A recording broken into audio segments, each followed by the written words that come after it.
ça dans mes no man's land, les hordes embrumées au sud de nulle part, et cette lumière au couchant pour les embraser de part en part.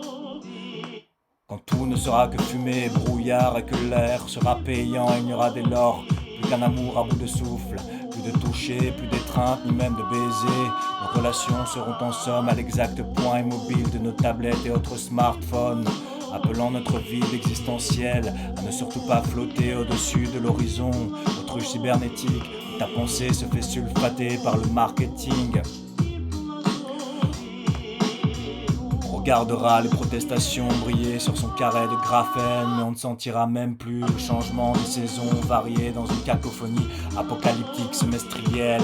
Au balcon post-mortem de novembre, il y a déjà des chrysanthèmes bourgeonnantes en janvier, prélude d'une oraison funèbre dans lequel recèle toute la beauté du dernier souffle. Nous sommes de cette génération qui a autant de capacité de résistance qu'une influenceuse faisant de la contre-tendance en vantant les bienfaits de la coke.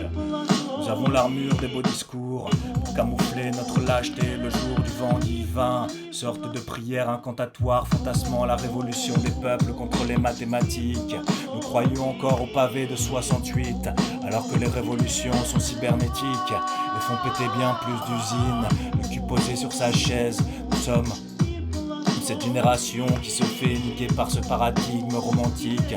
Un nouveau monde est possible, sans se douter que ce nouveau slogan finira en sac East Pack à côté de soyons réalistes, exigeons l'impossible, sans avoir rien pigé du quantitative easing.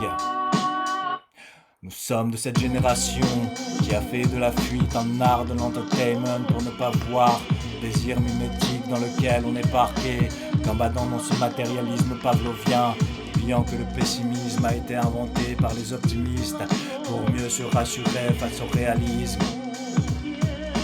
Le monde entier privilégie la rente et toi tu vas bosser pour nourrir la continuité du système qu'on appelle gosse, gamin, rejeton, excroissance égoïste et plus tard contribuable. Joli titre honorifique pour flatter ton ego au sein de l'endogroupe qui te rassure dans ton désir reptilien de survie.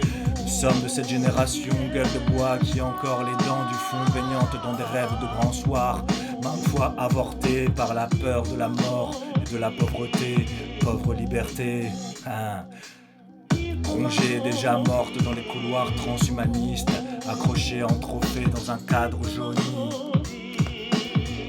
Nous sommes de cette génération amnésique, préférant oublier que l'on s'est fait débarquer sur le trottoir du libertarianisme, faisant la pute pour de multiples boulots, courant après des prix toujours plus chers, sous la huée des anciens, nous taxant de branleurs.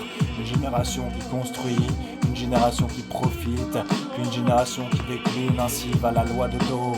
Nous sommes de cette génération qui malgré tout porte ses rêves comme charbons ardents pour se chauffer l'âme les jours de nuit quand il n'y a plus rien dans le frigo, imaginant un ailleurs où vivrait solo, laissant derrière elle ce rapport majoritaire qu'on appelle la norme. Nous sommes de ce sel visant à cultiver notre jardin sur la possibilité de cette île où des Appaloosa galoperaient sur des terres fertiles. Nous sommes de ce sel visant à rendre vos coups en vous laissant à vos guerres pour ne pas finir numérisé en boîte de conserve. Nous sommes de ce sel visant à l'équilibre de l'épure sur le chemin du zen. Nous sommes de ce sel visant à la révolution de se changer soi-même.